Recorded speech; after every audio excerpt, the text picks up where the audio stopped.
নাতিপুতিদের মেধাদের অধিকার নাই। বাংলাদেশের সাধারণ শিক্ষার্থী যেগুলা বলবে সেইগুলাই মানতে হবে। এই আন্দোলন আমাদের যৌক্তিক আন্দোলন। হাইকোর্টের রায় কেন আন্দোলনের মাধ্যমে দেশ গঠন করা যায়। 1952 সালে আন্দোলনের মাধ্যমে মাতৃভাষা আন্দোলন হয়েছিল একমাত্র শিক্ষার্থীদের মাধ্যমে। আন্দোলনের মাধ্যমে মাতৃভাষা সংগঠিত হয়েছিল।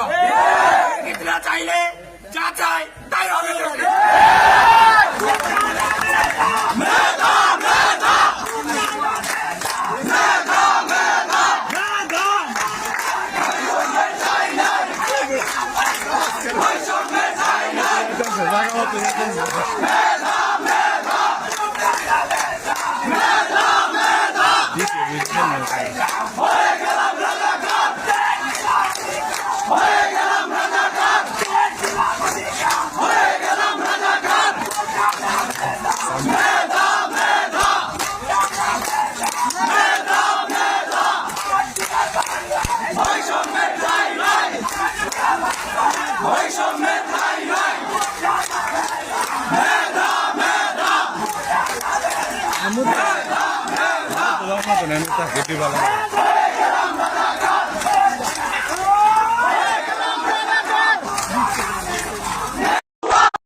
বৈষম্যের ঠাঁই নাই, বৈষম্যের ঠাঁই নাই, বৈষম্যের ঠাঁই নাই, বৈষম্যের ঠাঁই নাই।